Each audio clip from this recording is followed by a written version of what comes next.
Planète, terre de contraste, d'un côté la Russie en quasi-faillite et de l'autre le Zaïre, un pays qualifié parfois de scandale géologique tant sont impressionnantes ses richesses minières.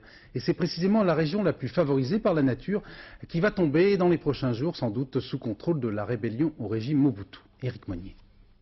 Ils se sont remis à la tâche comme si de rien n'était. Dès sa prise de contrôle des mines d'or à l'est du Zaïre, Laurent Désiré Kabila a ordonné aux orpailleurs de reprendre le travail.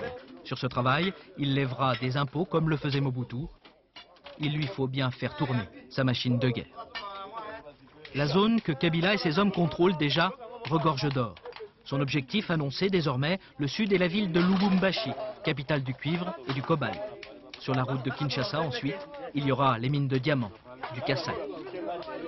Pour ces trois derniers, le Zaïre reste incontournable. Premier producteur mondial de cobalt, deuxième de diamants, cinquième pour le cuivre. Un véritable scandale géologique que ce Zaïre, à se demander comment un pays au sous-sol si riche a pu tomber aussi bas. Depuis plusieurs années déjà, les grandes sociétés anglo-saxonnes poussent leurs pions. Les Canadiens Barrick et Banro pour l'or, l'américain AMF, l'australien Anvil, le diamantaire sud-américain Anglo-American. Les alliés traditionnels du Zaïre, seule l'Union minière belge semble vouloir résister.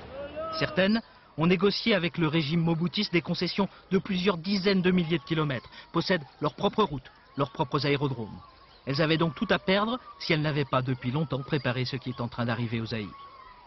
Les toutes grosses sociétés minières ont une technologie bien spécifique qu'elles sont les seules à détenir.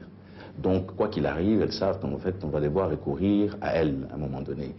Et puis, d'autre part, elles sont tellement puissantes qu'elles peuvent traiter avec n'importe quelle autorité, n'importe quel État qui pourrait se présenter.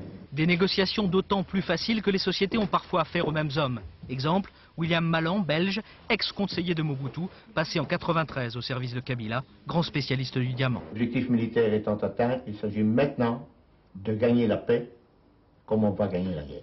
Malan, c'est un transfuge idéal, c'est un transfuge, quelqu'un qui est resté pendant une dizaine d'années du côté du président Mobutu, et maintenant il a toutes les connexions, il a toutes les connaissances, que ce soit en Belgique, dans les milieux d'affaires et ailleurs, donc il peut apporter à Kabila tout son petit carnet d'adresses, comme un peu un Jacques Foccart a pu le faire à un moment donné par rapport à la politique française.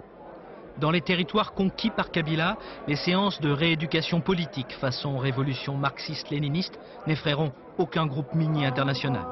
Les marchés boursiers observent sans grand émoi l'avancée des rebelles. Au Zaïre, pendant la guerre, les affaires continuent.